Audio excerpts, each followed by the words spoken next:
अस्सलामुअलैकुम। Of camera stories के एक न्यू एपिसोड के साथ मैं हूं मज़हर मलिक। इस दफ़ा कुछ कमेंट्स आए थे कि मज़हर भाई आपका एक जो वर्ड था लव यू सो मच बड़ा कम हो गया। तो जी मैं शुरू में ही कह देता हूं, आप सब मेरी फैमिली को जो इस वक्त मुझे स्क्रीन पे देख रहे हैं, आप सबका thank you so much and love you so much. अल्लाह ताला आप सब देखने वाले को ना सिर्फ हमेशा अपनी हिफ्ज़ व अमान में रखे, बल्कि आप सब पर अल्लाह ताला की रहमतें ख़ास हो। आमीन सुमा आमीन। जो मैंने जेल के अंदर प्रोग्राम किया, दूसरी जंग अजीम की बनाई हुई जो जेलें थी, बंकर थी, उसके अंदर जो इन्वेस्टिगेशन की, बहुत सारे लोगों ने इस दफ़ा कमेंट्स में लिखा कि ज़िंदगी में कभी किसी भी प्रोग्राम में कमेंट्स नहीं किया, लेकिन आज पहली दफ़ा मजबूर हो गए हैं राज में कमेंट्स लिखने पे। उसके रीज़न क्या थे? उन्होंने कहा अब आपका जो राज है एक इंटरनेशनल मियार पे आ गया है। हम अगर इंटरनेशनल लेवल पे जाके घोस्ट हंटिंग के शोज़ देखते थे तो ये एक पहला पाकिस्तानी एक घोस्ट हंटर है जिसने इंटरनेशनल मियार के जाके ना सिर्फ लोकेशनों पे, बल्कि पहली दफ़ा अमेरिका में मैंने ये शो किया पाकिस्तान की तरफ से, बल्कि वो जो एक मीटर के साथ जिस तरह आपने गपशप की है, ये एक इंटरनेशनल मियार है। सो आप लोगों का बहुत बहुत शुक्रिया। और कुछ लोग कह रहे हैं पाकिस्तान के वापस शो करें। जी ज़रूर, इंशाल्लाह उन जगहों पर भी आके ज़रूर शो करूँगा, लेकिन ख्वाहिश है यहाँ की जो मोस्ट हॉन्टेड दुनिया में मशहूर जगह हैं वहाँ पर जो मैं कुछ प्रोग्राम कर चुका हूँ और जो करने वाला हूँ वो भी साथ साथ आपको दिखाऊँ। आज की स्टोरी जो आपको सुनाने जा रहा हूँ, स्टोरी सुनने के बाद बाखुदा मैं भी कुछ लम्हे के लिए ना सैड हो गया था। एक हॉरर तो है, एक खौफनाक कहानी तो है, एक चुड़ैल की कहानी तो है, लेकिन मेरी कुछ कैफियत अजीब हो गई। आज मैं सुबह उठा, मूड बड़ा अच्छा था, मैं बड़ा हैप्पी था, सबके साथ फ़न कर रहा था, लेकिन स्टोरी सुनी और स्टोरी के बाद ऐसे मुरझा सा गया हूँ। मुझे इतना पता है आप लोग कहानी सुनेंगे तो आप भी कहानी के शहर से जिस तरह मैं अभी तक नहीं निकल सका, आप लोग भी नहीं निकल सकेंगे। जो लोग भी आज की कहानी सुनेंगे, इतना मैं गारंटी से कह रहा हूँ, काफ़ी देर मेरी तरह वो गुमसुम हो जाएंगे। ये कैसी कहानी सुनी है? एक सच्ची कहानी, एक बहन की कहानी जो उन्होंने मुझे आज भेजी है, मैं आपको उन्हीं की ज़बानी सुनाने जा रहा हूँ। सिर्फ कराची शहर ओरिजिनल नाम है, बाकी सारे किरदार जो है मैं फ़र्ज़ी उनके कहने पर बनाने जा रहा हूँ। कहानी जिस बच्ची की है उसका नाम है नौरीन, और जो इस कहानी में जुड़ी हुई हैं उनकी बड़ी बहन, उनका नाम है ईशा। माँ बाप की ये 5 बच्चे, जिनमें 3 बहनें और उसके बाद 2 भाई। सबसे बड़ी ईशा, उसके बाद एक और बहन, और तीसरा नंबर नौरीन का, जिसकी आज मैं आपको कहानी सुनाने जा रहा हूँ, और उसके बाद 2 भाई। ईशा की उम्र उस वक्त शायद 12-13 साल थी, और तीसरे नंबर की जो नौरीन थी उसकी उम्र 10 साल थी। नौरीन एक ऐसी बच्ची थी जिसको हम कहते होते हैं कि अल्लाह ताला ने तमाम चेहरे हसीन व जमील खूबसूरत बनाए हैं, लेकिन कुछ चेहरे अल्लाह ऐसे बनाता है कि उसको देखने के बाद नज़रें हट नहीं सकती। खुदा की खुदाई पे हैरत होती है और सुभान अल्लाह मुंह से निकलता है कि वो कितना हसीन है बनाने वाला, जिसने इस हसीन चेहरे को बनाया है और दिल से बनाया है। वो बच्ची भी ऐसी थी जो एक दफ़ा उसकी निगाह पड़ती थी नौरीन पे तो वो निगाह हट नहीं सकती थी और उसके मुंह से एक ही लफ्ज़ निकलता था, सुभान अल्लाह, माशा अल्लाह, क्या परी है, क्या शहज़ादी है, क्या खूबसूरत बच्ची है। इतनी वो हसीन व जमील बच्ची थी। और बहुत सारे हसीन व जमील बच्चे, ख़वातीन, लड़कियां जिनके साथ ये वाक़यात ज़िंदगी में बहुत पहले हुए हैं, उनकी रीज़न भी यही होती थी कि उनका हुस्न जो था वो इस मखलूक को अपनी तरफ अट्रैक्ट कर लेता था, खींच लेता था, और ये मखलूक उन पे आशिक हो जाती थी। सो वो जो एक बच्ची हसीन व जमील नौरीन थी, वो सब की आँख का तारा थी, बहुत चहीती थी, सबकी लाडली थी, बहुत शरारती थी, सब उससे बहुत ज़्यादा प्यार करते थे। उनके घर के सामने ही उनके चचा की एक दुकान थी, जनरल स्टोर, जिससे वो अपने घर का राशन वगैरह लेते। और उस जनरल स्टोर के बिल्कुल साथ ही एक घर था जिसके आगे बहुत बड़ा एक दरख्त लगा हुआ था। ये दरख्त आधा उनके चचा की दुकान के आगे भी आया हुआ था। बहुत ही घना दरख्त, और ऊपर इस तरह उसके पत्ते घने थे और इस तरह छांव की हुई थी कि नीचे खड़े होकर कोई अगर आसमान को उस दरख्त के नीचे से देखना चाहता तो नहीं देख सकता था। उसने उस पूरे एरिया को इतना बड़ा और फैला हुआ था कि उसने आसमान को भी छुपा लिया था। अंधेरा ही अंधेरा नज़र आता था उसके अंदर, चाहे दिन हो या रात हो। अंधेरे से मुराद वो इतना घना था, उसके पत्ते इस तरह एक दूसरे से जुड़े हुए थे कि रोशनी की किरणें भी नहीं निकल सकती थी। वरना आप दरख्त के नीचे खड़े हों तो किसी न किसी जगह से आपको ऊपर से रोशनी नज़र आती है। उसके अंदर सिर्फ अंधेरा था। घर के जो मालिक थे उनको कई दफ़ा कहा कि इस दरख्त को कटवा दें, तो उन्होंने जवाब दिया, हम कई दफ़ा कोशिश कर चुके हैं, इस दरख्त से हमें ख़ुद भी डर लगता है कि इस दरख्त को कटवा दें, लेकिन कोशिश के बावजूद हम इसको नहीं कटवा सके। जब भी ऐसा सोचते हैं तो जो काटने वाला है या तो उसकी आरी काम करना छोड़ देती है, या वो कह के जाता है कि ओके ये दरख्त काटना है, मैं सामान लेके आता हूँ, तो उसके बाद वो कभी वापस नहीं आता। या जिसने काटने की कोशिश की उसको पसीना आया, परेशान हुआ, घर वापस गया तो पता लगा उसकी डेथ हो गई है। कोई ना कोई मनहूस और बुरा वाकया पेश आ जाता है उस शख्स के साथ जो इस दरख्त को काटने की कोशिश करता है।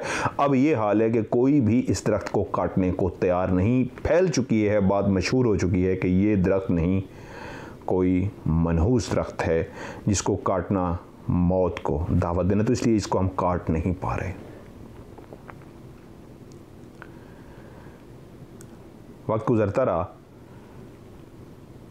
ईशा के वालिद साहब के कारी साहब दोस्त से जो दूसरे ही मोहल्ले में रहते थे, तो उनकी बेटी ने कुरान मजीद हिफ्ज़ किया, तो उन्होंने सारे घर वालों को इनवाइट किया कि आप लोग भी, आज मेरी बेटी ने कुरान मजीद हिफ्ज़ किया है, तो हमने एक छोटा सा मगरिब के बाद एक रखा है घर के अंदर, तो आप लोग भी उस पार्टी में आ जाए। सब बच्चे तैयार हुए, ईद आने वाली थी, और वो हसीन परी नौरीन जिसने अपने लिए ख़ुद एक ईद का ब्लैक इंतहाई खूबसूरत सूट पसंद किया था, उसने वो कह के वो पहना कि आज मैंने उनके घर पार्टी पे जाना है, तो मैंने वो वाला ही सूट पहन के जाना है जो उसने ईद पे पहना था, अपने लिए ईद के लिए लिया था। उस बच्ची ने वो सूट पहना और पूरी फैमिली तैयार होके कारी साहब के घर पहुंच गई। मगरिब के बाद ये लोग गए, लेकिन जाते हुए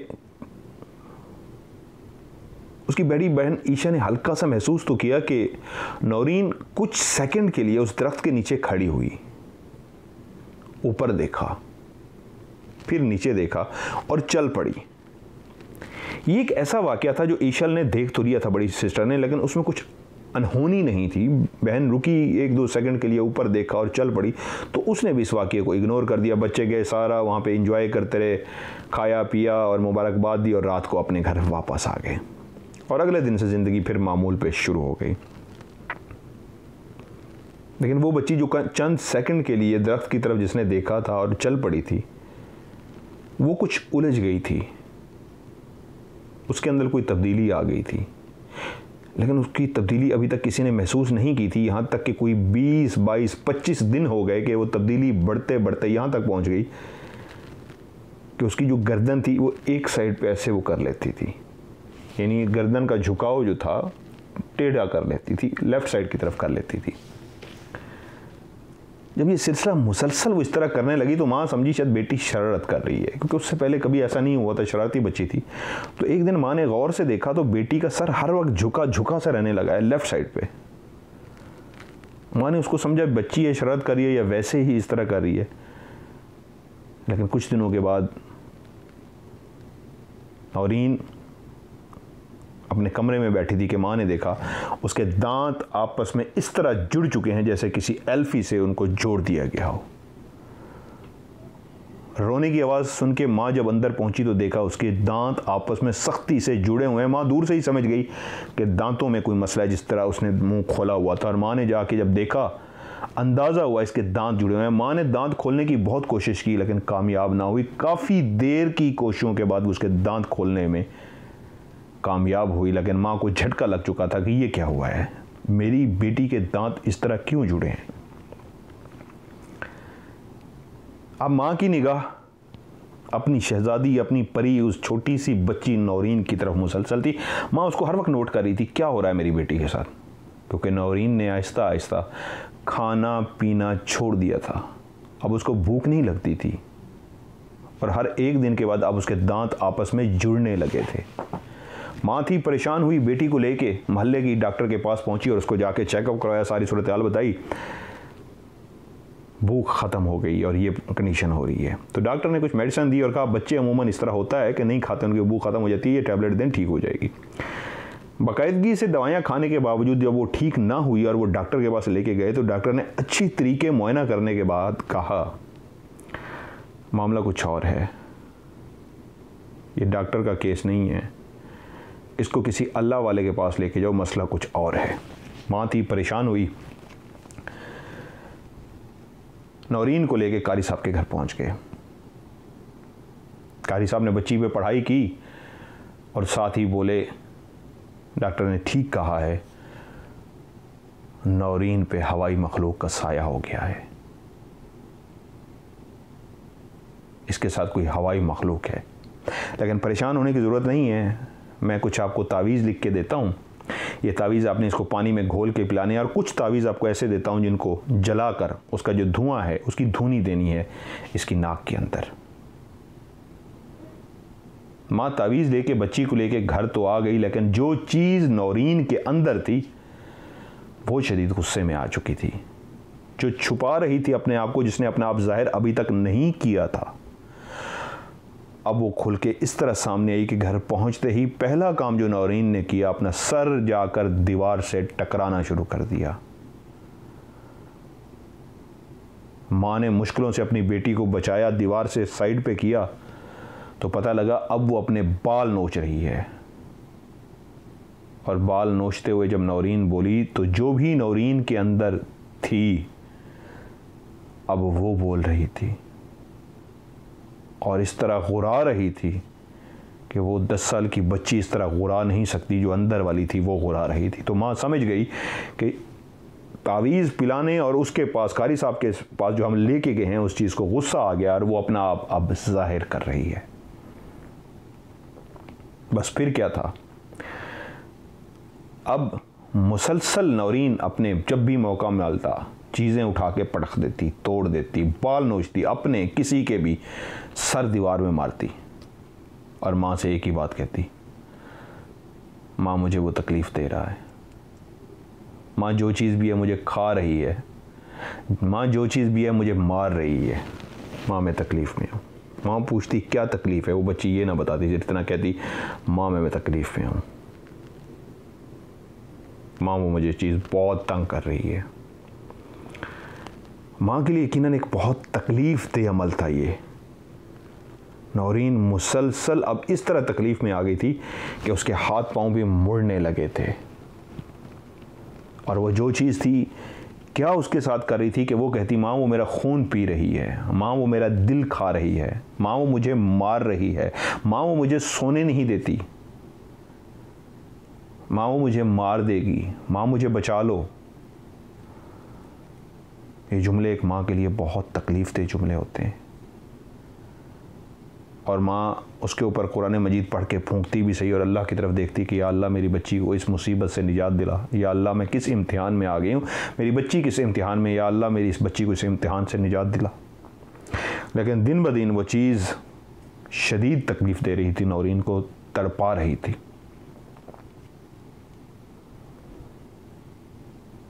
एक रात नौरीन सोई अपनी बिस्तर पे, सुबह उठी माँ तो बेटी को जगाने के लिए गई तो देखा बेटी बिस्तर पर सो तो रही है लेकिन उसकी सांसें नहीं चल रही। माँ को दूर से ऐसे नजर आया जैसे जिस्म अकड़ा अकड़ा सा है, बेटी की जिस्म में हरकत नहीं है। माँ माँ होती है, हर अदा पे, हर हरकत पे, हर मूवमेंट पे, हर बॉडी लैंग्वेज पे माँ उसको देख रही थी, परख रही थी, क्योंकि बेटी के लिए परेशान थी। तो उस सुबह जाते ही दूर से माँ ने देख लिया बेटी के अंदर आज जिस्म में कोई तब्दीली है, और माँ ने जाके जब बेटी को हिलाया तो ऐसे लगा जैसे डेड बॉडी पड़ी है, नौरीन इस दुनिया से जा चुकी है। माँ ने हिलाया जुलाया, आवाज़ी दी, जितना वो कुछ कर सकती थी। उसको अंदाज़ा हुआ कि नौरीन कोई रिस्पांस नहीं दे रही, कोई रिप्लाई नहीं दे रही। भागते दौड़ते डॉक्टर साहब जो गली में रहते थे उनको बुला के लाया गया। डॉक्टर साहब ने जब चेक किया तो डॉक्टर ने कहा सांसें बिल्कुल ख़त्म हो चुकी हैं, ये बच्ची सांस नहीं ले रही, या तो ये मर चुकी है या बिल्कुल आखिरी लम्हों पे है। बस इतना कहूँगा इमरजेंसी में इसको लेके जाए, अगर इसकी ज़िंदगी लिखी है तो शायद बच जाए, वैसे इसका सांस निकल चुका है क्योंकि ये सांसें नहीं ले रही, इसकी जिस्म के अंदर कोई हरकत नहीं है। और इंसान सांस लेता है तो ज़िंदगी की डोर से जुड़ा होता है, जब सांस ही बंद हो जाए तो ज़िंदगी ख़त्म। और वो सांस नहीं ले रही थी। उस घर पे क़यामत टूट गई कि वो एक मासूम परी जो थी नौरीन, वो इस वक्त जिस तरह जिस्म के साथ पड़ी थी वो मर चुकी थी, क्योंकि डॉक्टर कह रहा था कि इसकी सांसें ख़त्म है, शायद 1% चांस है ये बच जाए, इसको ले जाओ। फौरी तौर पे गाड़ी का बंदोबस्त, ऐसे मौके पे फौरी तौर पे गाड़ी अरेंज की जाती है ताकि उसको गाड़ी में डालें और हॉस्पिटल ले जाएं। फौरी तौर पे गाड़ी लाई गई और जैसे ही उसको उठाने लगे एक ज़ोरदार चीख मारी नौरीन ने और आंखें खोल दी और आवाज़ आई, माँ मुझे बचा लो। डॉक्टर ने देखते ही सिर्फ इतना कहा, ये मौजज़ा है, ये ज़िंदगी में वापस आ चुकी है। और जब उसने आंखें खोलते ही कहा, माँ मुझे बचा लो, और आवाज़ आई माँ, तो माँ का कलेजा तो फट जाता है। वो जी मेरा बेटा कह के आगे बढ़ी और तड़पते दिल के साथ उसने अपनी बेटी को गले लगाया, क्योंकि उसकी बेटी वापस ज़िंदगी में आ चुकी थी, जिसको चंद लम्हे पहले डॉक्टर कह चुका था वो इस दुनिया से जा चुकी है, ये जाने वाली है, कुछ लम्हे हैं। तो डॉक्टर ने उनको कहा ये वापस आ चुकी है, ये करिश्मा है, ये खुदा की कुदरत है, और चला गया। जिन आंखों में आंसू आ गए थे, अब वो आंसू तो थे लेकिन वो खुशी में बदल चुके थे कि नौरीन वापस बच गई थी, जिसके बारे में कहा जा रहा था वो चली गई है। अब नौरीन होश में तो आ गई थी, लेकिन माँ को पहला फिक्र जो उसने कहा था वो ये कहा था, माँ मुझे बचा लो, और वो चीज़ मुझे खा रही है, मेरा दिल खा रही है, मेरा खून पी रही है, माँ मुझे मार रही है। अब ये खुशी तो आंखों में आ गई कि बच गई है, लेकिन अगली फिर तकलीफ शुरू हो गई कि माँ वो मुझे खा रही है, माँ वो मुझे मार रही है। अब ये इतना बड़ा सानिया था उस घर में कि एक बच्ची मौत के मुंह से वापस आई थी, तो सब सर जोड़ कर बैठ गए। तो ऐसे मौक़ों पे घर के जो अफराद होते हैं, दोस्तों यारों से भी बात तक पहुंचाते हैं कि यार ये परेशानी है, कोई मशवरा दे। तो उनके जो चचा थे, वाले साहब उनके लंदन में होते थे, तो चचा थे, उनके एक दोस्त ने कहा, मैं एक ऐसे अल्लाह वाले को जानता हूँ जो झोंपड़ी में रहता है, कोई पैसे नहीं लेता, कोई खाना पीना दे जाए, कुछ दे जाए तो वो रख लेता है, लेता कुछ नहीं है, कहो तो नौरीन को वहीं ले चलते हैं। और फिर माँ, उसका चचा और उस चचे का वो दोस्त जो उस अल्लाह वाले को जानता था, गाड़ी में बैठे और नौरीन को लेके उस अल्लाह वाले के पास चल पड़े। गाड़ी रुकी, वो तीनों नीचे उतरे और 2 कदम के बाद ही वो नौरीन, वो 10 साल की परी जिसने 2 कदम ही रखे थे ज़मीन पे, इस तरह मुजस्मा बन गई, पत्थर की बन गई, और उसकी आंखें मुसलसल उस झोंपड़ी की तरफ देख रही थी जो झपक भी नहीं रही थी। उसने चलने से इनकार कर दिया। तो वो माँ, चचा और उसका दोस्त जो कुछ कदम आगे चले गए थे, जो पीछे रुक गई थी, उसको देख के मुड़े और आवाज़ दी, नौरीन आ जाओ बच्चे। नौरीन ने ना कोई पलक झपकी, ना नौरीन ने कोई भी रिएक्शन दिया, वो अपनी जगह पे खड़ी देख रही थी गुस्से से उस झोंपड़ी को। तो माँ ने हाथ पकड़ा और खींचने की कोशिश की, आओ बेटा। तो पता लगा जिसको वो खींच रही है कोई बच्ची नहीं है, कोई और है। तो उसने अपने साथ है चचा की तरफ देखा और उसके दोस्त की तरफ देखा कि आप लोग इसको खींचो। जब तीनों ने मिलके उस बच्ची को जोर लगाने की कोशिश की, लेके जाने की कोशिश की, तो हैरान हो गए इस बात पे कि वो 10 साल की बच्ची नहीं थी, अब उन तीनों से ताकतवर एक ऐसा मुजस्मा था, एक ऐसी बुत की पत्थर की बनी हुई लड़की थी जो अपनी जगह से टस से मस नहीं हुई। वो धक्का देने के बावजूद, पूरा जोर लगाने के बावजूद उसको हल्का सा भी वहाँ से हिला नहीं सके, वो वहीं अपनी जगह पे मौजूद रही। अब तीनों के अंदर एक खौफ भी पैदा हुआ और एक दूसरे की तरफ देख के हैरान भी हुए कि इस बच्ची को हम हिला भी नहीं पाए। तो उसी लम्हे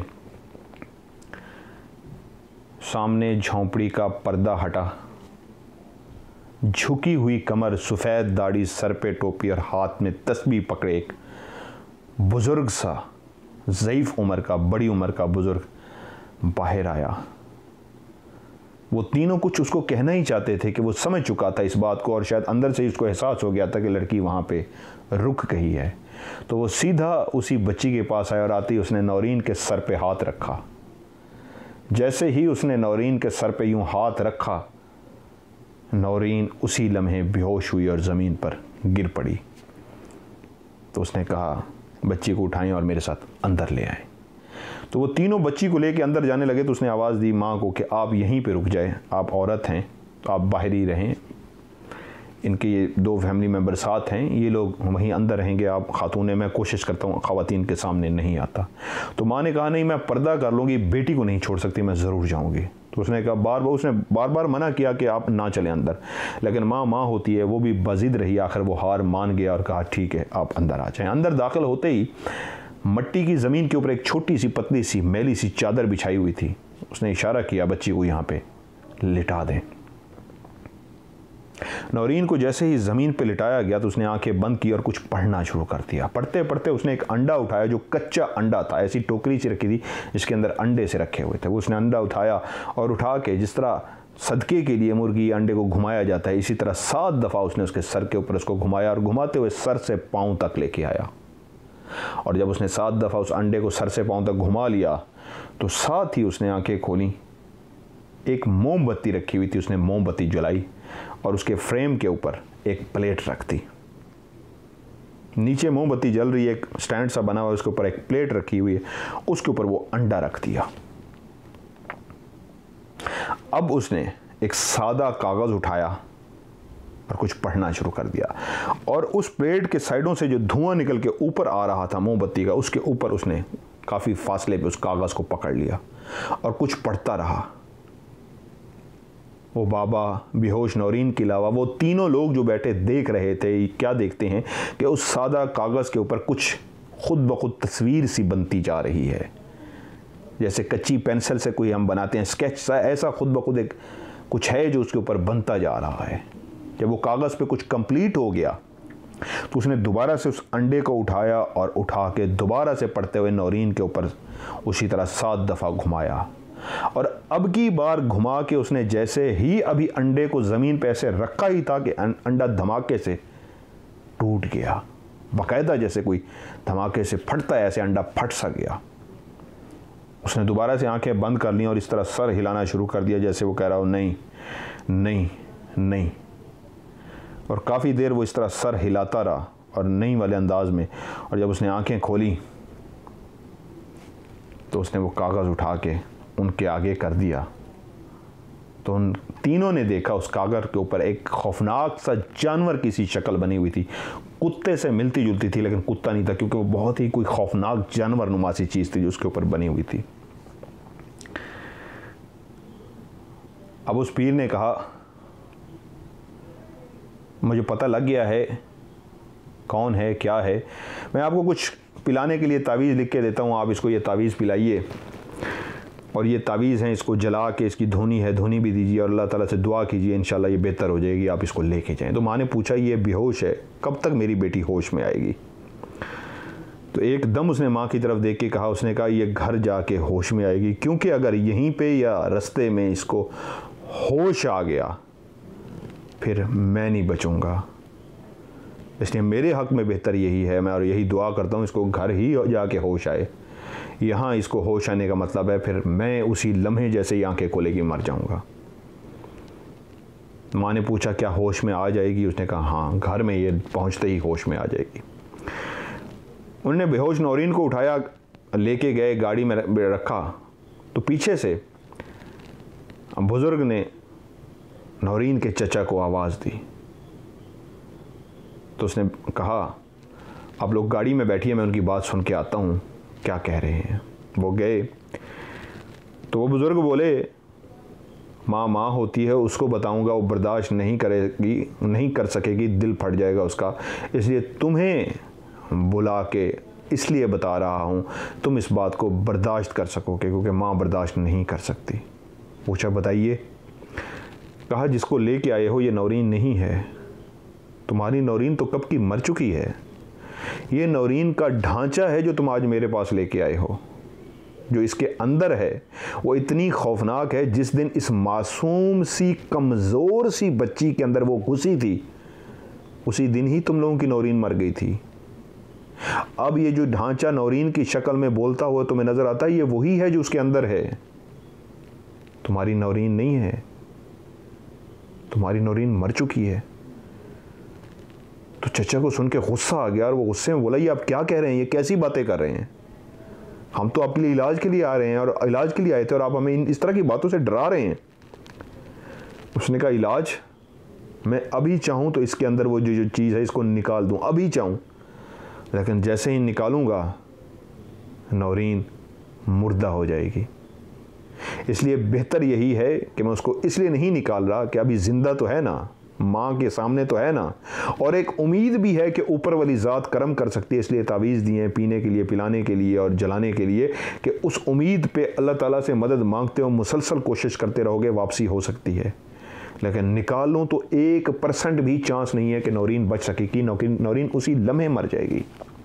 ये जो सांसें चल रही हैं उसकी है, जो उसके अंदर है, और वो बहुत ही खौफनाक है। और हाँ, बुलाया इसलिए है, इसको किसी डॉक्टर के पास ना लेके जाना, इसको किसी पीर फ़कीर के पास ना लेके जाना। जो मेरे बस में था वो मैंने कर दिया। और बताने का मतलब यह है, अब अगर डॉक्टर के पास लेके जाओगे या पीर फ़कीर के पास, तो इस जिस्म को और तकलीफ़ दोगे। वो जो चीज़ भी इसके अंदर है इसको और तकलीफ़ देगी। दुआ करो अल्लाह ताला से, और जो मैंने दिया है इसको इस्तेमाल करो। वापस पहुंचा, पूछा क्या हुआ, क्या कहा बुजुर्ग ने। उसने कहा कुछ नहीं, वो मुझे समझा रहे थे, छुपा गए इस बात को, क्योंकि उन्होंने कहा था माँ को ना बताना, उसका दिल फट जाएगा। क्योंकि माँ को पता लगा वो जिसको लेके फिर रही है वो बेटी नहीं, वो वही है जो उसके अंदर रहती है, तो माँ तड़प जाएगी। तो उसने भी छुपा लिया और कहा नहीं, वो मुझे कह रहे थे कि इसको बाकायदगी से देना, और समझा रहे थे कि नागा ना करना, छुट्टी ना करना, ये इस तरह की। तो माँ भी चुप कर गई। अब बाकायदगी से वो उस तरह उसको नौरीन को खिला पिला रहे हैं, वो नहीं खा रही, खाना पीना उसने छोड़ दिया हुआ है। तावीज़ जो उसने दिए थे बुज़ुर्ग ने, वो उसी तरीके उसको इस्तेमाल कर रहे हैं, लेकिन कोई आफाका नहीं हो रहा। माँ को जिस तरह उसने कहा था खुदा से बार बार दुआ मांगना, कुरानी आयत पढ़ते रहना, माँ मुसलसल दुआएं मांग रही है, कुरानी आयत पढ़ रही है, किसी तरीके मेरी बेटी ठीक हो जाए। नौरीन है कि वैसी की वैसी। वालिद लंदन में बैठा परेशान है, उसको किसी ने मशवरा दिया बजाय इन बातों के, आप बेटी को जिना हॉस्पिटल लेके जाओ। तो उसने घर फ़ोन किया और कहा बस अब आखिरी हाल यही है, नौरीन को जिना अस्पताल कराची लेके जाएं, उसका इलाज करवाएं, चाहे जो भी होता है, जितने पैसे लगते हैं लगाएं, इसका इलाज करवाएं।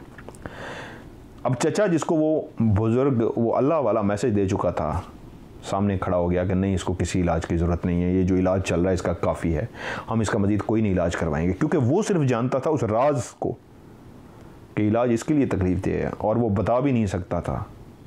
आखिर एक टाइम आया, उसको हार माननी पड़ी और रास्ते से हट गया, और मजबूरन उसने कहा ठीक है ले जाओ डॉक्टर के पास, क्योंकि उस बुज़ुर्ग ने कहा था इस राज को बताना नहीं।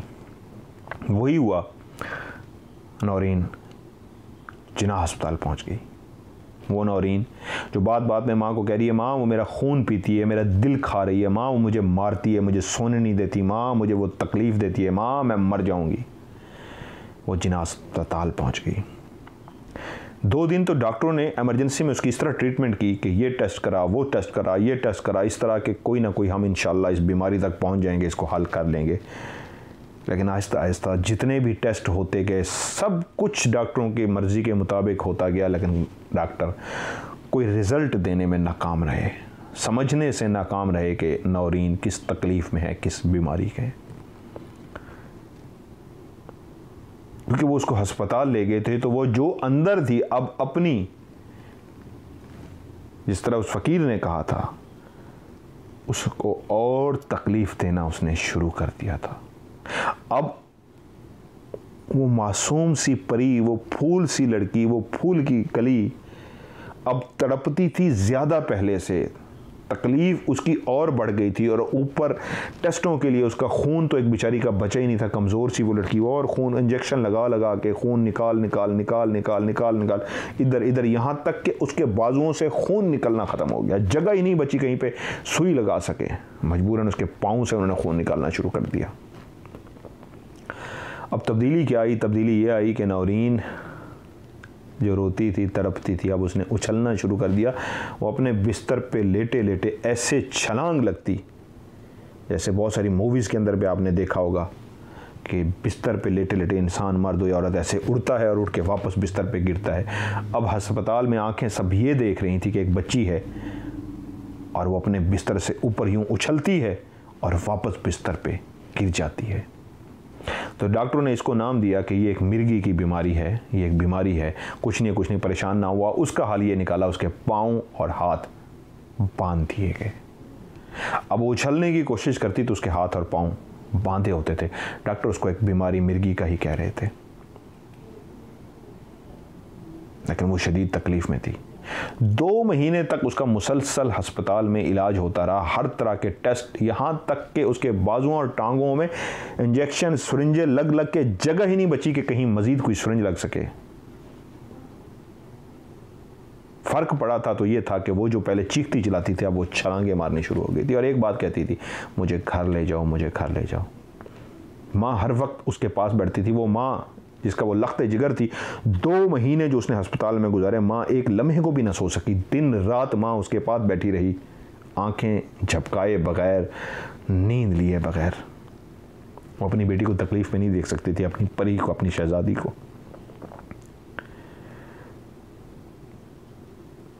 डेढ़ महीने बाद डॉक्टर, ये मैं उनसे पूछना भी चाह रहा था, उन्होंने भी मुझे जब स्टोरी सुनाई, क्योंकि ये स्टोरी उन्होंने अपनी माँ से इजाज़त लेके सुनाई और स्टोरी सुनाते वो रो पड़ी थी, मेरी बहन जिन्होंने मुझे कहानी भेजी है। आखिरी दिनों में डॉक्टरों ने उसका खाने के साथ साथ पानी भी बंद कर दिया और कहा अब इसको पानी भी नहीं देना।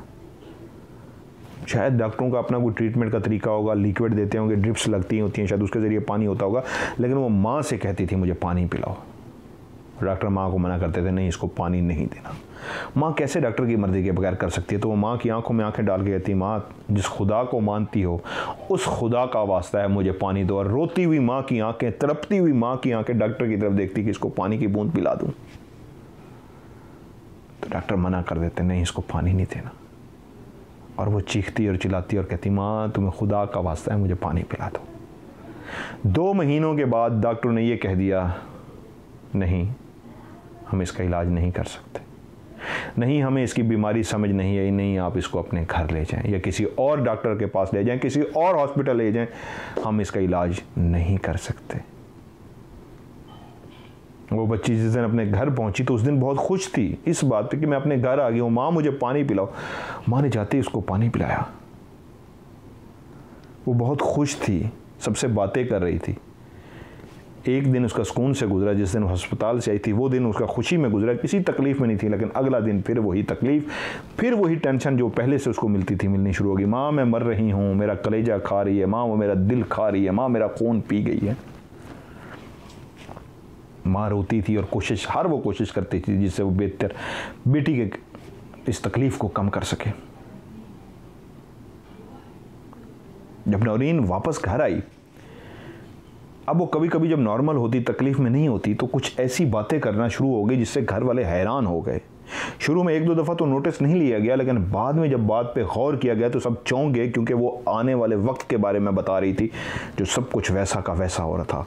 एक दिन उसने कहा, फुफो आई बैठी थी उसको देखने के लिए, तो उसने फुफो को देख के कहा, फुफो तुम्हारे शौहर का एक्सीडेंट होने वाला है। तो फुफो डर गए, कहे क्या कह रही हो नौरीन? तो उसने कहा डरने की ज़रूरत नहीं, वो बच जाएगा। फुफो वहाँ से उठ गई, ये बात अपने दिल तक रखी, शौहर को भी नहीं बताई, किसी को भी नहीं बताई, दिल ही दिल में दुआ करती रही, या अल्लाह ये बात सच ना हो, क्योंकि नौरीन की कही हुई हर आने वाली बात, वो प्रेडिक्शन जो देती थी वो सच हो रही थी। सुबह शौहर रूटीन की तरह घर से निकलने लगे तो उसने दिल ही दिल में बहुत सी दुआएं पढ़ी और दूर से फूंक मारी कि उसको पता भी ना लगे कि मैं परेशान हूँ। शौहर ने भी नॉर्मल देखा कि बीवी नॉर्मल है और घर से चले गए। कुछ ही देर बाद इतला पहुंची कि एक्सीडेंट हुआ है और उस एक्सीडेंट में बाइक जो थी, मोटर बाइक ट्रक के नीचे चली गई है और वो बिल्कुल ट्रक के नीचे मलिया मेट हो गई है, ख़त्म हो गई है। लेकिन उनके जो हस्बैंड उनके बच गए हैं, उनको कुछ भी नहीं हुआ। ये एक मौजज़ा है कि जिस तरह एक्सीडेंट हुआ है और बाइक जिस तरह नीचे गया है, वो बचे कैसे हैं किसी को समझ नहीं, लेकिन वो बच गए हैं। अब ये एक ऐसा वाक़या था कि इसके बाद जितनी भी नौरीन अब बात बताती थी सब सुनते थे और वो सब सच होती थी। नौरीन अब जब रोती थी, तड़पती थी तो कहती थी इसको खून दे दो। माँ को कहती थी, माँ तुम इसको अपना खून दे दो। बहनों कहती तुम इसको अपना खून दे दो, मेरा खून पी गई है, माँ मेरा ये खून पी रही है, बाजी ये मेरा खून पी रही है। अब वो अपने आप को नुकसान पहुंचाती थी तो इसलिए कोई ना कोई हर वक्त मुसलसल उसके पास रहता था। चचा वहीं पे थे, बकरे मुसलसल वो लेके आते और सदका करते, मुसलसल घर के में बकरा ज़िबा करते कि ये खून बेशक वो ले ले, सदका बार बार वो मुसलसल जो बेचारों की इस्ताअत थी वो सदका करते रहे कि हमारी बच्ची को सुकून आ जाए। और वो जब सदका करते तो कुछ टाइम के लिए, कुछ अरसे के लिए नौरीन सुकून में आ जाती और वह कहती हाँ एक और सदका करो, एक और बकरा करो। वो कहती, फिर वो बकरा लाते, एक और बकरा करते, वो फिर कुछ दिन सुकून में रहती और उसको वो सुकून दे देती वो जो चीज़ भी उसके अंदर थी। एक दिन उसने फरमाइश की, मुझे फ़लाँ कराची की जो एक मंडी है, फ़लाँ मंडी का एक फ़लाँ नस्ल का बकरा है, मुझे उसका खून पीना है, मुझे वो पिलाओ। अब चाचा परेशान हुए कि ये कैसी फरमाइश है, फ़लाँ बकरी खून ही देना है, ये जो चीज़ भी है, इसको मैं क्या बकरा। तो उन्होंने कहा अच्छा मैं ले आता हूँ। वो गए उस मंडी, उस जगह पे जाने के बजाय उसी नस्ल का एक बकरा लेके घर ले आए कि इसी का ही खून दे देते हैं। जब वो घर में दाखिल हुए तो नौरीन बेहोश हुई थी, होश में नहीं थी। लेकिन जैसे ही दाखिल हुए, घर के फ़र्द उसके करीब जमा थे, जब वो बेहोश होती थी वो जमा हो जाते थे, तो वो चीख मार के उठी और कहा रुक जाओ, मुझसे मुकाबला करोगे, मुझसे झूठ बोलोगे, मुझे धोखा देने की कोशिश करोगे। ये जिस नस्ल की बकरी को लेके आई हो तुम कहते हो ये वही है, मैं पूरी हिस्ट्री जानती हूँ इस बकरी की, ये कहाँ से लाए हो तुम। और उसने हिस्ट्री पूरी बता दी, यहाँ से तुम इस तरह लेके आए हो, तुम मुझे चक्कर दोगे। और उसने फिर नौरीन को शदीद तकलीफ़ दी। नौरीन चीखे मारे, माँ मुझे बचा लो, ये मुझे खा जाएगी।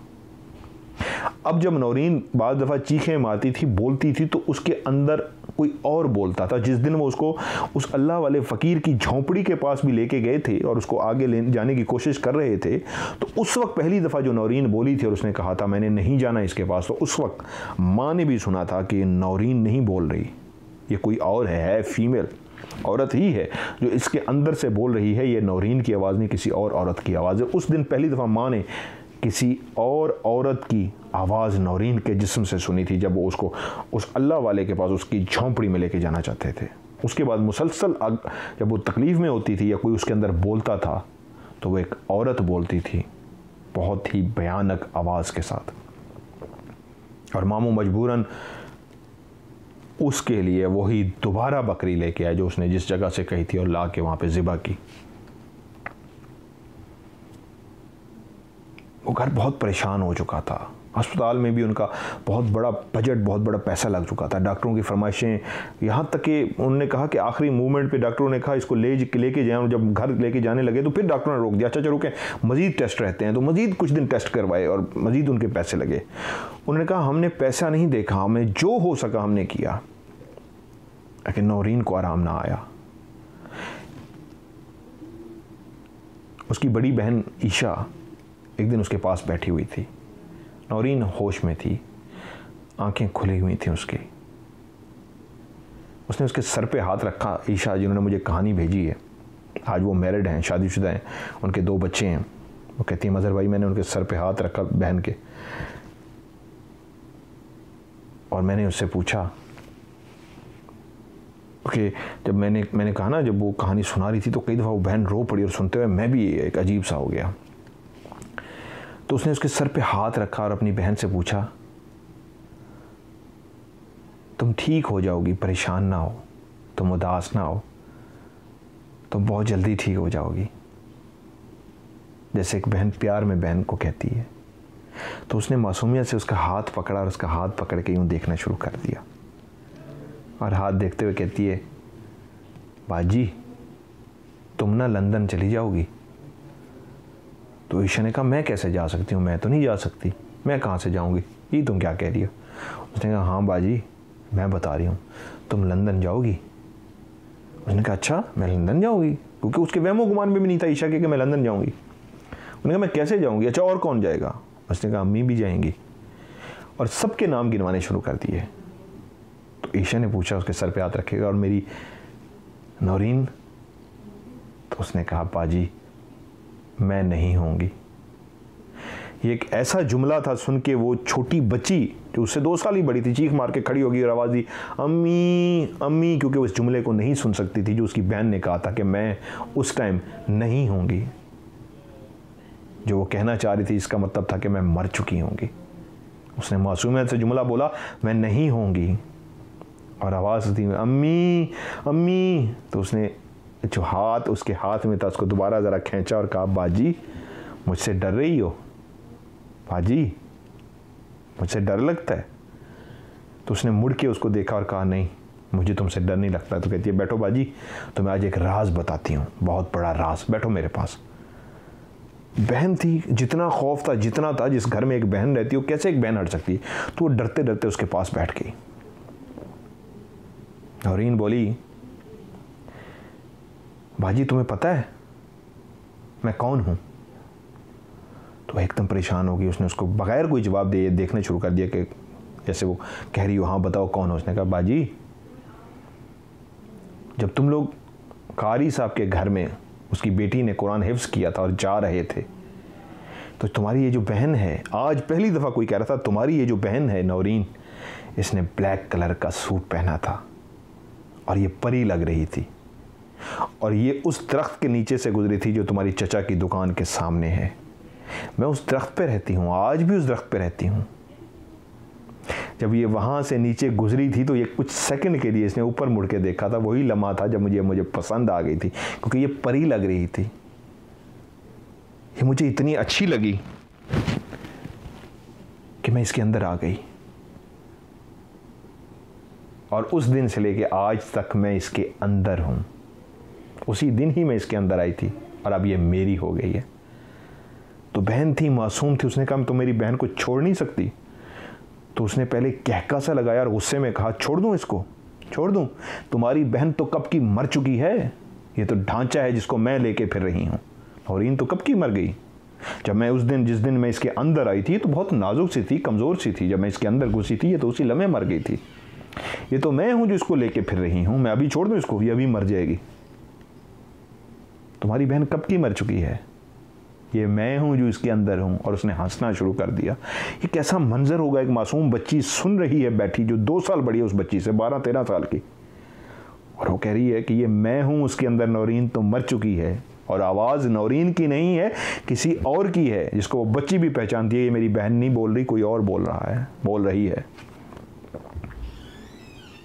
वो शायद ईशा की ज़िंदगी का आखिरी दिन था जब वो अपनी बहन के साथ, नौरीन के साथ इस तरह बैठी थी।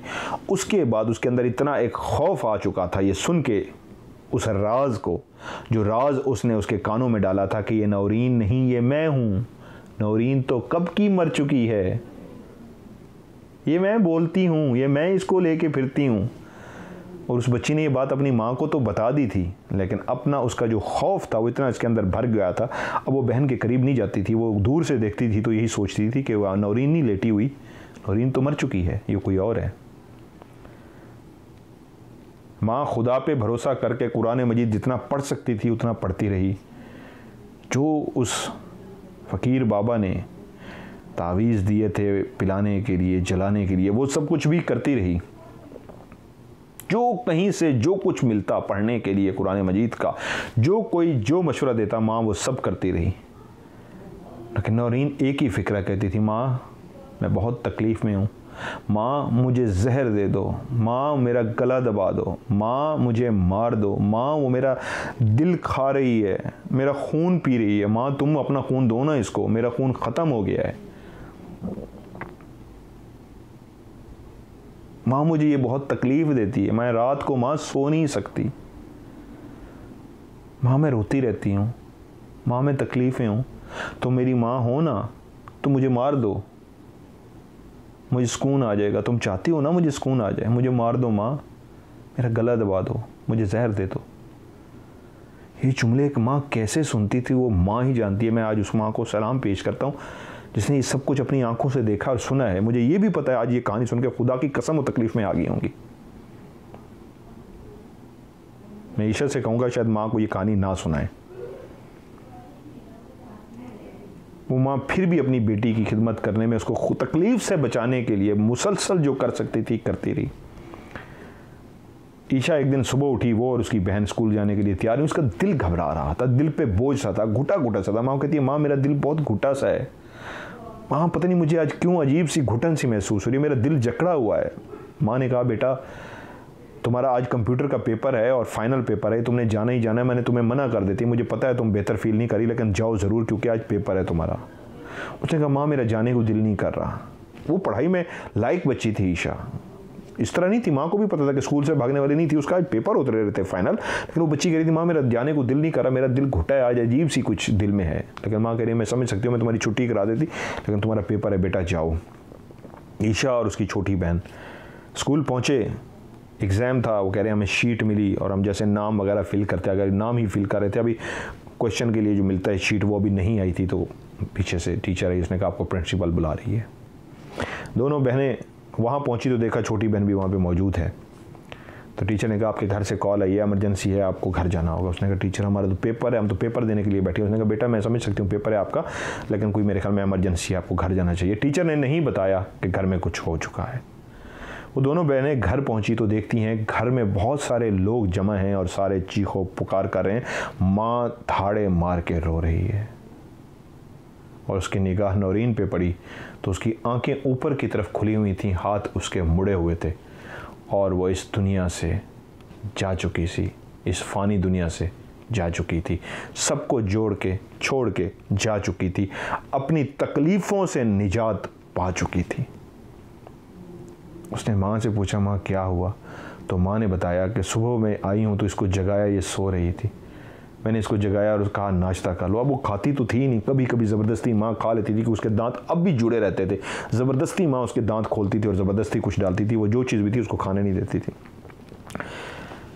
तो उसकी माँ ने उसको कहा मैं तुम्हारे लिए नाश्ता लाती हूँ। तो उसने आंखें बंद की और कहा नहीं माँ आज मुझे सोने दो, मुझे आज बहुत नींद आ रही है। माँ ने कहा सो लेना लेकिन कुछ खा लो। अच्छा रुको मैं तुम्हारे लिए दूध गर्म करके लाती हूँ। माँ उसके लिए दूध गर्म करने के लिए गई और जैसे ही दूध गर्म करके वापस आई तो बेटी की दूर से ही उसको नज़र आ गया कि आज बेटी तकलीफ़ों से निजात पा चुकी है। वो जिस तरह आंखें खोल के ऊपर की तरफ देखते हुए हाथ मुड़ी हुई हालत में पड़ी थी, माँ दूर से ही समझ गई कि जिस्म अकड़ चुका है, बेटी की रूह इस फ़ानी दुनिया से कूच कर चुकी है। माँ ने दूध का गिलास वहीं पे फेंका ज़मीन पे और भागती हुई बेटी के पास गई, उसको हिला के देखा और इस दुनिया से जा चुकी थी। वही एक फॉर्मेलिटी, डॉक्टर को बुलाया गया, डॉक्टर आया, उसने चेक किया और उसने कहा जी हाँ ये बच्ची इस दुनिया से कूच कर चुकी है, जा चुकी है, अपने खालिक के पास जा चुकी है, अपने खुदा के पास जा चुकी है, आपकी दुनिया को छोड़ के। आज उस नौरीन को उस तकलीफ़ों से निजात मिल गई थी। वो जिसने जकड़ के रखा था, जिस चुड़ैल ने जो उस दरख्त पे रहती थी, आज उसने उसके जिस्म को किस तरह तरस खा के छोड़ दिया था, क्योंकि उस ढांचे को वो शायद इसलिए लेके फिरती थी कि वो उसको परी अच्छी लग गई थी, तो उसने उस परी को मुरझा दिया था। मुरझाते मुरझाते आज वो डाइन, वो चुड़ैल उसको खा गई थी, नौरीन मर गई थी। ईशा जिन्होंने मुझे ये कहानी भेजी, वो कहते हैं मज़र भाई जिस वक्त उस बच्ची को हमने गौसल दिया, मैं भी खड़ी उसको देख रही थी, उसके दिल वाली जगह सीने पे, यहाँ पे और पीछे सेम इसी जगह पे 3 उंगलियां थीं ऐसे बनी हुई, जिस तरह अंदर घुसी हुई उंगलियां, कोई उंगलियां रख के ज़ोर से दबा दे और अंदर घुसा दे, तो इस तरह आगे भी 3 उंगलियों के निशान थे और पीछे भी 3 उंगलियों के निशान थे, जैसे किसी ने दिल निकाल लिया उसका। तो मंजर आज भी आंखों के सामने है। सीने वाली जगह पे भी 3 उंगलियां वाजे, कोई भी देखता था दूर से देख लेता था ये क्या है, उंगलियों के निशान। और वो इंसान की उंगलियां नहीं, अजीब व गरीब सी उंगलियां थीं जो उसके यहाँ पे भी घुसी थीं और इस सेम दिल के पीछे वाली जगह पे भी घुसी हुई थी। और वो रो पड़ी मुझे ये बताते हुए कि मज़र भाई खुदा की कसम जिस्म का कोई एक हिस्सा ऐसा नहीं था जहाँ पे सोयों के निशान ना हो। मेरी बहन की जिस्म भरा हुआ था सोयों से। मैंने उस दिन अपनी बहन को देखा था गौसल के टाइम के कितना सोयां लगाई थी उसको डॉक्टरों ने 2 महीने में, एक जगह भी नहीं बची थी, जिस्म का एक टुकड़ा ऐसा नहीं था जहाँ पे सोयों के निशान ना हो। और वो अपने अल्लाह के पास जा चुकी थी। मैंने जब ये कहानी सुनी मेरी ख्वाहिश हुई जो अल्लाह की रज़ा में, और कुछ नहीं कह सकता, मैं गुनहगार से शख्स हूँ कि या अल्लाह मैं शायद इनके काम आ सकता, लेकिन मैं खुद गुनहगार बंदा हूँ। लेकिन इतना कहूँगा कि मैं उस बच्ची के लिए दुआ गो हूँ तहे दिल से कि या मेरे मालिक उसको जन्नतुल फिरदौस में बुलंद दर्जात अता फरमा। जो एक 10 साल की मासूम परी जिसने अभी तो दुनिया में आँख खोल के देखा ही कुछ नहीं था, अभी तो वो कली खिल ही नहीं सकी थी, अभी तो वो फूल भी नहीं बनी थी और मुरझा गई, तो मेरे मालिक उसको अपनी जन्नत की बुलंद दर्जात अता फरमा। और मेरे मालिक ऐसी तमाम बच्चियाँ ऐसे तमाम मर्द औरतें, तमाम इंसान जिनके साथ इस तरह के मसाइल हैं, उन सब को मेरे मालिक अपनी रहमत के सदके, अपनी बादशाहत के सदके, अपने पैगंबरों के सदके, अपने फरिश्तों के सदके मेरे मालिक इन पीरों फ़कीरों से बचाते हुए तो उनको शफा अता फरमा। जो तेरे अल्लाह के नेक लोग हैं, या तो उन तक उनको पहुंचा दे कि वही उनका इलाज करें और शफा पाएँ, या अपनी खुदाई के सदके उनको शफा अता फरमा। ऐसे बहुत से बैठे हुए गली मोहल्लों में जो हर बंदा दावा कर रहा है मैं इनसे बचा मेरे मालिक। खुदा की कसम इन्हीं लोगों से डरते हुए मैंने ये काम शुरू किया था कि यार मैं लोगों को निजात दिलाऊंगा, मैं लोगों के काम आऊँगा, लेकिन मैं एक इंसान हूँ, बेबस हूँ, जितना कर सकूँ उतना करूँगा। 1000 बंदा मुझसे रब्ता करे, मैं 1000 में से 2 को जवाब दूँगा, 1000 का कैसे करूँ। अजीब सी कहानी थी जो आज मैंने सुनी। मैंने उनसे कहा है वो कराची गई हुई हैं बहन, वो यूके में रहती हैं ईशा। अब वो पूरी फैमिली जिस तरह उसने कहा था नौरीन ने कि आप सब चले जाओगे, सिर्फ मैं नहीं होंगी, वही हुआ है। नौरीन को इस दुनिया से गए हुए 4 साल हुए हैं। 4 साल पहले नौरीन इस दुनिया से गई है, उसकी डेथ हुई है, वो वफ़ात पाई है उसने। 4 साल पहले मरी है नौरीन। और वो सारी फैमिली इस वक्त जिस तरह उस बच्ची ने कहा था लंदन के अंदर है, सिवाय नौरीन के, क्योंकि उसने कहा था उस वक्त मैं नहीं होंगी। आज वो मेरी बहन कराची गई हैं, मैंने उनसे रात रब्ता भी किया है, लेकिन उनसे रब्ता नहीं हो सका मेरा। तो मैं उनसे सिर्फ इतना कहूँगा कि अगर वो ये कहानी डेफिनेटली सुनेगी तो वो सुन के ज़रूर मुझसे रब्ता करें। और उन्होंने मुझे कहा है कि अम्मी की भी एक स्टोरी है मदर भाई, अगर आप कहेंगे तो मैं आपको वो कहानी भी ज़रूर सुनाऊंगी। कहानी सोते हुए जिस तरह सुनाते हो 2-3 दफ़ा रो पड़ी, तो एंड में मुझे कहती है मदर भी कसमें उठा के कि मेरी कहानी सच्ची है, इसको मजाक ना समझिएगा। तो मैंने सिर्फ इतना कहा, मैं और मेरी मिसेस भी कहानी को सुन रहे थे, तो उन्होंने कहा ये कैसी कहानी है। मैंने कहा लफ्ज़ जब मुझे कोई कहानी सुनाता है ना, भेजता है, ये वॉइस रिकॉर्डिंग भेजी हुई थी, जब मुझे कोई कहानी भेजता है ना, तो लफ्ज़ों के अंदर जो कड़वाहट होती है, जो सच्चाई होती है, जो लफ्ज़ों के अंदर दुख होता है, वो मुझे ये कोई ना बताए कि ये सच है झूठ है, मैं समझ लेता हूँ। उस कहानी के अंदर जिस तरह वो तकलीफ़ दी, तो जिस तरह वो बहन 2-3 दफ़ा रोई है, ये एक्सप्लेन करने की ज़रूरत ही नहीं है। कहानी वो मुझे कह रही है मज़हर भाई मेरी कहानी सच्ची है। अरे मेरी बहन, मैं सुनते ही पता लग गया था ये सच्ची कहानी है। बस ढेर सारी दुआएं आपके लिए, आपकी पूरी फैमिली के लिए, आपके लिए, क्योंकि इसलिए सारी बातें कर रहा हूँ। इन्होंने कहा मदर भाई जब भी आपको कहानी भेजने का सोचा कि आपको रिकॉर्ड करके भेजूँ, मेरे साथ कुछ ना कुछ बुरा हुआ है। मैंने जब भी भेजा है कुछ ना कुछ बुरा हुआ है। ख्वाहिश थी, मैं शुरू दिन से आपकी ऑफ कैमरा स्टोरी सुन रही हूँ, राज भी देख रही हूँ, लेकिन जब भी मैं आपको सोचती थी कहानी भेजूँ मेरे साथ बुरा होता है, तो मैंने इस दफ़ा बिस्मिल्लाह पढ़ के आपको कहानी भेज तो दी है, अब पता नहीं मेरे साथ क्या होता है। तो इसलिए मैं आज आपको कैमरे के सामने कह रहा हूँ, बहन मेरे साथ रब्ता कीजिए। मैं आपको हल्फन कह रहा हूँ, कलमा पढ़ के कहता हूँ आपके साथ कुछ नहीं होगा। उस ज़ात की रहमत के सदके कुरान मजीद बरहक के मैं आपको बताऊंगा क्या पढ़ना है आपने, कोई चीज़ कुछ नहीं कर सकती। शायद मैं कुछ आज इमोशनल भी हो गया, आई एम रियली सॉरी। बाकी बहन आप मुझसे रब्ता कीजिए, इंशाल्लाह मेरी जो बस में है मैं ज़रूर करूँगा। कोई भी नहीं होता, तो सबसे बड़ी अल्लाह की ज़ात है। हाँ ये एक है, जिस तरह कहते हैं ना हर चीज़ का एक प्रोसीजर है, उस प्रोसीजर पे आप करते हैं तो हल होता है। तो मेरे पास भी कोई प्रोसीजर है कि हाँ वही कुरान मजीद के आयत, उसके पढ़ने का क्या तरीका है, गुस्ल का क्या तरीका है, वज़ू का क्या तरीका है, नीयत यकीन कामिल जब तक ये नहीं होता तो हम लोग वो रिज़ल्ट हासिल नहीं कर सकते। आयत आप भी वही पढ़ रहे होते हैं, आयत मैं भी वही पढ़ रहा होता हूँ, आपका यकीन कामिल नहीं होता, मेरा यकीन कामिल होता है। मन में सच होता है, आपके मन में अगर नहीं है तो रिज़ल्ट नहीं मिलेगा। मैं एक ओवरऑल बात कर रहा हूँ। तो आप मुझसे रब्ता कीजिए, आप इंशाअल्लाह ताला आपको 100% रिज़ल्ट मिलेगा, मैं आपको एडवांस कह रहा हूँ। और मेरी हाजिर है सर, मैं हर तरह से दिलो जान से एक बहन के लिए, एक भाई की हैसियत से हाजिर हूँ। मैं कहीं पे कोई काम आ सकता हूँ, दिल से मैं हाजिर हूँ। और आप अम्मी की कहानी भी भेजेंगी तो मैं उनको ज़रूर प्रोग्राम में शामिल करूँगा। और आप अपनी अम्मी को भी मेरा ढेर सारा सलाम और ढेर सारा आदाब कहिएगा, और ढेर सारी मेरे दिल से उनके लिए दुआएं। अल्लाह ताला उनको खुश रखे, आप पूरी फैमिली को हमेशा खुश रखे, और नौरीन के लिए परेशान ना हो। वो जन्नतुल फिरदौस में इंशाअल्लाह ताला बुलंद दर्जे पे है इंशाअल्लाह। ऐसे जो फूल होते हैं ना, जो खिलने से पहले ही मुरझा जाते हैं, वो सीधा अल्लाह की जन्नत में ही जाते हैं। तो इनके लिए दुआएं कीजिए। बस इतना कहूँगा। आज की स्टोरी मुझे आप लोग भी अपनी कहानी सेंड करेंगे तो इंशाल्लाह उसको मैं प्रोग्राम में शामिल करूँगा। मेरे इस व्हाट्सएप नंबर पे अपनी स्टोरी सेंड कीजिए, और अपना ढेर सारा ख्याल रखिए। अल्लाह हाफ़िज़।